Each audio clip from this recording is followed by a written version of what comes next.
Hello kids, my name is Miss Mozaria Devanshi. I am from Saraswati Group of Education. Today what we are going to do?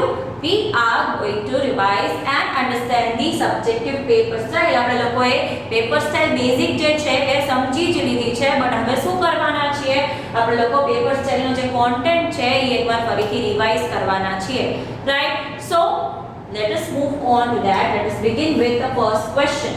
Now the first question is answer the following. Now answer the following is the question જેમાં તમને લોકોને દીદી શું પૂછવાના છે? Question answers જે તમે લોકો તમારી class વર્કમાં લખો છો. The ones which you are writing in your class work are the questions which I am going to ask. તમે લોકો ક્લાસ વર્કમાં જે question answers લખતા હોય છો ને એ દીદી તમને લોકોને ફર્સ્ટ ક્વેશ્ચનમાં પૂછવાના છે. નાઉ તમારે લોકોએ શું કરવાનું છે? તમારે લોકોએ મોસ્ટલી સેમેસ્ટર 2 ના જ ક્વેશ્ચન આન્સર જે છે એ રીડ કરવાના છે, થરો કરવાના છે, કેમ કે સેમેસ્ટર 1 ની you have already given exam. તો મોસ્ટલી દીદીએ સેમેસ્ટર 2 ના જ ક્વેશ્ચન્સ પૂછ્યા હશે in question answers. Right? So you need to be careful with that. Now which are the things જેનું તમે ધ્યાન રાખશો જ્યારે તમે ક્વેશ્ચન આન્સર્સ લખતા હશો કે સોલ્વ કરતા હશો ત્યારે? Number 1 is your spellings should be correct. Right? Spelling શું હોવા જોઈએ? કરેક્ટ હોવા જોઈએ. Spellings should be correct. Right? Then second thing is first letter capital. દીદીએ જો તમે ફર્સ્ટ લેટર જે છે એ કેપિટલ જ કરે છે. Right? then the next thing is have to put a full stop in the end.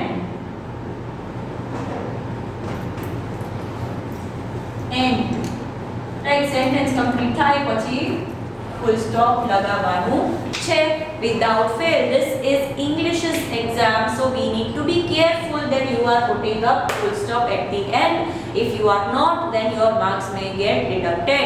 English ની exam છે એટલે તમારે સ્પેલિંગ નું બહુ ધ્યાન રાખવું પડશે, ફર્સ્ટ લેટર નું બહુ ધ્યાન રાખવું પડશે, અને એ બી ધ્યાન રાખવું પડશે કે તમે at the last full stop જે છે એ લગાવતા હોય.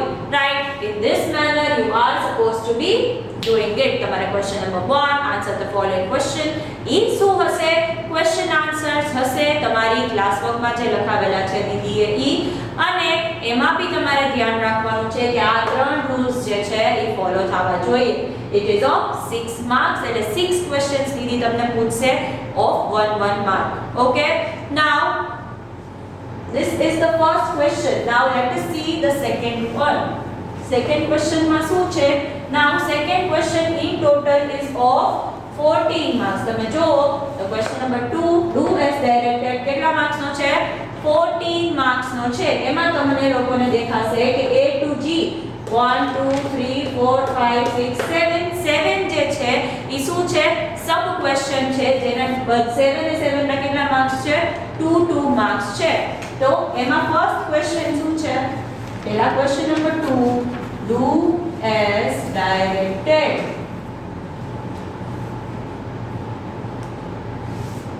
એમાં jumble words છે, તો તમે શું કરશો? jumble words છે તો તમારે લોકોએ શું કરવાની છે? કઈ ટ્રીક યુઝ કરવાની છે? the trick of counting the letters. Counting the letters ની ટ્રીક જે છે ઈ તમે યુઝ કરશો. ઉપરના લેટર્સ કાઉન્ટ કરવાના, નીચેના લેટર્સ કાઉન્ટ કરવાના, અને પછી લેટર્સ જે છે ઈ મેચ કરવાના છે. then the second question is B. એમાં તમારે શું કરવાનું છે? Missing letters. તો મિસિંગ લેટર્સ માં આપણે લોકો કઈ ટ્રીક યુઝ કરીએ છીએ? we use the trick of first letter trick આપણે યુઝ કરીએ છે. ફર્સ્ટ લેટર ચેક કરવાનો, ફર્સ્ટ જ મિસિંગ હોય તો લાસ્ટ લેટર ચેક કરવાનો, અને પછી તમારે બધા લેટર્સ જે છે ઈ મેચ કરવાના છે. રાઈટ? બધાના 2 માર્ક્સ છે, યાદ રાખજો. then the third question is opposite words. Third question શું છે? opposite words, opposite words are the words જેના meaning શું છે totally different છે. if દીદી black કહેતા હોય તો એનો opposite white થશે. if દીદી front કહેતા હશે તો એનો opposite back થશે. right? so open, close can be the example. open means ખુલ્લું, એનો opposite બંધ. so જેના meanings totally opposite થતા હોય એને opposite words કહીએ છીએ. then the next one is rhyming words. now rhyming words are the words જેના end sound શું છે similar છે. જેના end ના sound શું છે similar છે. tree, tree, e sound is coming at the end, right? so જેના end sound same થતા હોય એને આપણે લોકો શું કહેશું rhyming words કહેશું. now remember spellings જે છે ઈ સેમ હોય એવું કમ્પલસરી નથી. દર વખતે એવું કમ્પલસરી ન હોય કે end માં spellings જે છે ઈ સેમ જતા હોય. it may differ, right? then the next one is e, action word. action words એટલે શું થાય? action words are the words જેમાં તમારે લોકોએ આપણે શું કરીએ છીએ એનો આન્સર મળે છે. દીદી was writing તો શું કરતા હતા? writing કરતા હતા. right now what am I doing? I am talking. what am I doing? શું કરું છું? talking. તો જે વસ્તુ કરતા હોય શું કરી છે એનો જવાબ જ્યારે આવતો હોય એને આપણે લોકો શું કહીએ છીએ? action words. if I am doing this right now I am dancing. if I am singing a song તો you will say કે દીદી is singing. તો જે વસ્તુ જે માણસ કરતું હોય એ શું કરે છે એનો જવાબ જે હશે જેમ કે સ્કેટિંગ છે, જમ્પિંગ છે, સિંગિંગ છે, રાઇટિંગ છે, ડાન્સિંગ છે, એ બધી જ વસ્તુ શું થશે? એક્શન વર્ડ્સ માં આવશે. નાવ તમને આમાં શું કરવાનું હશે? તમને લોકોને એક્શન વર્ડ્સ દીદીએ જે છે ઈ એક સેન્ટેન્સ માં લખ્યા હશે એમાં તમારે જે એક્શન વર્ડ એમાંથી હોય એ અંડરલાઈન કરવાનું રહેશે. Right? So that is that. then the next one is describing word. describing words are the words જે શું કરે છે? noun ને describe કરે છે. that is naming word ને describe કરે છે. okay? if I say I am having beautiful eyes તો કેવી eyes? beautiful. તો beautiful શું થશે? describing word થશે. then I am wearing blue t-shirt. કેવું t-shirt? blue t-shirt.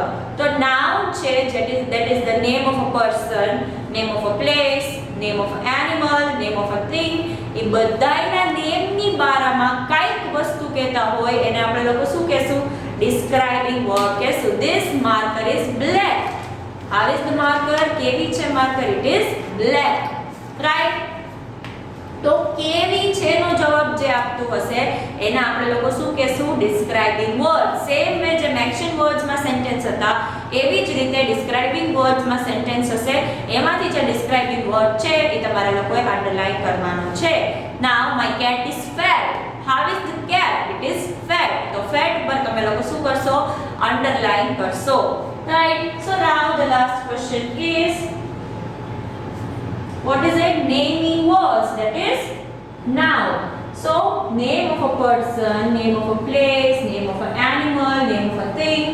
ये वस्तु જ્યારે આવતી હોય તો આપણે એને શું કહી દેશું? naming word. my name is Devanshi. what is my name? Devanshi will be the naming word. I live in Rajkot. તો Rajkot is the name of a place. તો Rajkot પર દીદી અંડરલાઈન કરશે. ઓકે? સો આ રીતે જે છે એ ક્વેશ્ચન નંબર 2 માં આટલા ક્વેશ્ચન્સ છે. બધાના કેટલા માર્ક્સ છે?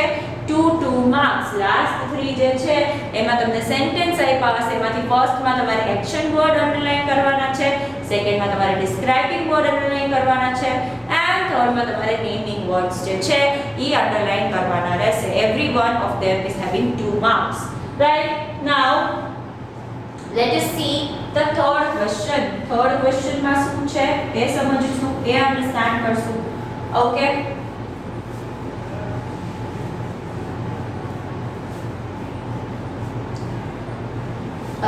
So question number 3 again is of how many marks?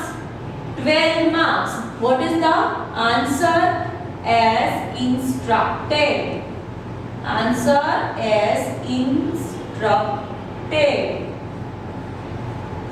Right so question number 1 એમાં શું હશે fill in the blanks જેમાં તમારે has અને have જે છે એનો કોન્સેપ્ટ એપ્લાય કરવાનો છે has અને have તો જેનરલી આપણે લોકો have જે છે ઈ more than one માટે યુઝ કરતા હોઈએ છીએ અને has જે છે ઈ only for one thing use કરતા હોઈએ છીએ only for one રાઈટ આ રૂલ તમારે લોકોએ યાદ રાખવાનો છે has જે છે ઈ ખાલી એક માણસ જેમ કે Sita has a good dress Sita has આવે કેમ કે એક માણસ છે whereas people have a great sense તો people ની સામે people એક થી વધારે છે તો એમાં have આવશે રાઈટ તો one more than one હોય ત્યારે આપણે have લગાવીએ છીએ અને ખાલી એક માણસની એક વસ્તુની કે કેની વાત થતી હોય તો આપણે has લગાવીએ છીએ right you need to remember that rule okay so this is the first question then the second one is again fill in the blanks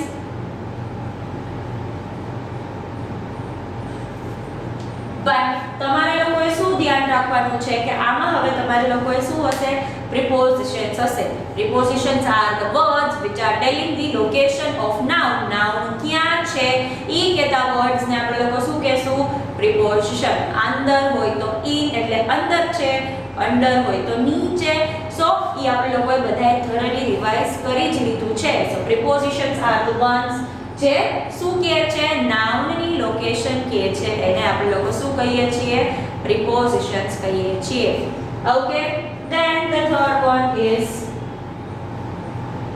write your address this is in your syllabus તમારા લોકોએ તમારા safety માટે તમારી લોકોની you know basic general knowledge માટે you should be able to write your address it is very much important to know કે તમારો phone number શું છે તમે ક્યાં રહ્યો છો એનો એડ્રેસ શું છે if એટલી બેઝિક ઇન્ફોર્મેશન જો તમને ન ખબર હોય તો ના કરે તમે if in case કે પ્રોબ્લેમમાં પડી જાઓ મુશ્કેલીમાં પડી જાઓ તો it is very difficult કે તમને એ આઈડિયા ન હોય તો એ ખરાબ કહેવાય તો તમને તમારા મમ્મા પપ્પાનો નંબર આવડવો જોઈએ અને તમારું બેઝિક એડ્રેસ લખતા આવડવું જોઈએ that is why Didi has given this question to you so that તમે લોકો તમારું એડ્રેસ લર્ન કરો અને તમારું એડ્રેસ લખતા શીખો right so write your address is also a question તમારી ક્વેશ્ચનનો પાર્ટ છે so you need to be able to write address properly તમને તમારું એડ્રેસ જે છે એ પ્રોપરલી લખતા આવડવું જોઈએ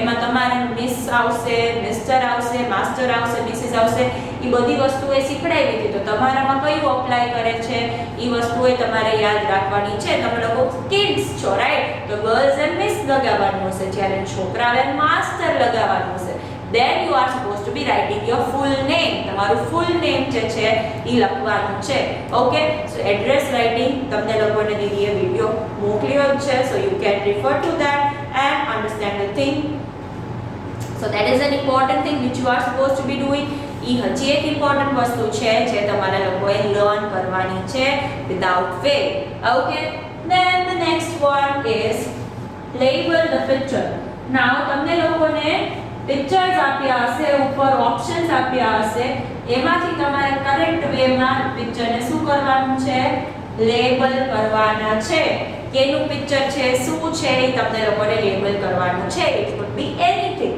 રાઈટ ઈ કાંઈ બી વસ્તુ હોઈ શકે ધેટ ઇઝ ધ થિંગ આમાં દીદી તમને લોકોને કહેશે નહીં which exactly the concept is તમને લોકોને ખાલી પિક્ચર જોઈને વસ્તુ ઓળખવાની જ છે okay then the next one is question number 4 so let us see આમાં per question કેટલા માર્ક્સ છે 3 3 3 3 okay 3 and 4 કરો it will be 12 right so this was question number 3 in total કેટલા માર્ક્સ થયા તમારે 6 plus 14 20 20 plus 12 32 હવે કેટલા marks બાકી રહ્યા 8 marks right it will be covered in question number 4 So let us see what are the things in question number 4. Question number 4 માં કઈ વસ્તુ છે? Answer as instructed.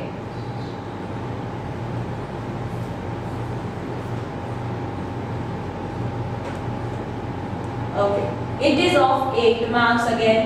So question number 1 here is tick the picture. હવે તમારે લોકોએ શું કરવાનું છે? તમે લોકો બોડી પાર્ટ્સ નો END માં ભણ્યા છો and in English also you are having a chapter કે જે બોડી પાર્ટ જે પ્રોડક્ટ્સ છે જે આપણા બોડી પાર્ટને બોડીને ક્લીન રાખતા હોય એ તમારે લોકોએ ટિક કરવાના છે. સો એમાંથી તમને લોકોને ઓપ્શન્સ આપ્યા હશે એ તમારે લોકોએ ટિક કરવાનું રહેશે. Right, so that is the first question. Then the second question is complete the following. So then એમાં તમને લોકોને blanks આપી હશે એ તમારે લોકોએ complete કરવાની હશે. Okay, here Didi is not giving the question away. Didi તમને શું question શું છે ઈ કહેશે નહીં. Then the next thing is he and she. Okay, so when do we use he? He is used for a male person. Boy છે, man છે, એના માટે આપણે લોકો શું કહીએ? He is my father, he is the king. જો જ્યારે મેલ ની વાત થતી હોય ત્યારે આપણે કયા વર્ડ યુઝ કરીએ છીએ? he વર્ડ ને યુઝ કરીએ છીએ. man, king, father, uncle. તો આ બધા જ લોકો જે છે એ શું છે? મેલ છે. તો એના બધા માટે આપણે શું યુઝ કરશું? he use કરશું. In the same way mother, sister, aunt ઈ બધા શું છે? ફીમેલ છે. તો એના માટે આપણે શું યુઝ કરશું? she use કરશું. So you should be able to know the thing. ઈ તમારે લોકોએ લર્ન કરવાની છે. Okay, then in the next thing, what is there? The last question is animals and their home. And the next one is animal and their home. So this is the question which we have learned in English as well as ENV. So different animals live in their different house. Right?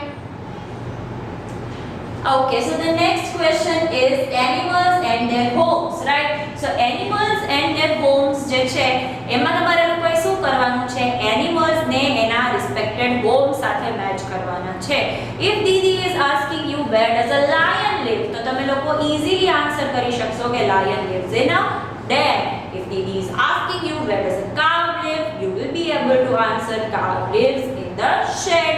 You will be then dog, kennel. So birds nest, horse shed again. So you are able to answer, right? કે જે છે animals ને hole માં, rabbit burrow માં. તો you know the animals and their respected homes. તો તમારે એની સાથે એને મેચ કરવાનું રહેશે. આ સાઈડ animals હશે, સાઈડ એના homes હશે. Then you are supposed to be matching those, right? So that is the last question. Each of them carries 2 marks. Right? So this is the total of 40 marks નું તમારા લોકોનું subjective paper હશે. Now please take care that you are reading the question thoroughly. તમે question જે છે એ પહેલા એને શાંતિથી વાંચો છો and then and only then you are attempting it. એકવાર તમારું પેપર લખાઈ જાય તો તમે મમ્મા સાથે બેસીને ક્રોસ ચેક કરી શકો છો કે તમારો એક ક્વેશ્ચન મિસ થઈ ગયો નથી ને, તમે એક ક્વેશ્ચન ખોટો તો નથી સમજ્યા ને. ઓકે, સો એ વસ્તુ કરવાની છે. પેપર ફિનિશ થઈ જાય એનો મતલબ એમ નથી કે સાઈડમાં મૂકી દેવાનું છે. No, you are suppose to be cross checking it. તમારી આખું પેપર જે છે એ ક્રોસ ચેક કરવાનું છે કે તમારો કોઈ બી એક ક્વેશ્ચન મિસ ન થઈ જાય. તમારે એનુંય ધ્યાન રાખવાનું છે કે તમે લોકો શું કરો? સ્પેલિંગ્સ બરાબર લખો, ક્વેશ્ચન રીડ કરો, ફૂલ સ્ટોપ લગાવો જ્યાં નીડેડ છે, અને તમે શું કરો? First letter capital. So this is the subjective paper style and the paper question which I have explained to you thoroughly. Please prepare well for your exam. I hope you all are going to score well because these are the final exams. તમારી આ final exams છે. So please start preparing for the same, kids, because it is very much important for you to score. So this was the session of today. Until we are meeting next time, what are we going to say? We are going to say bye.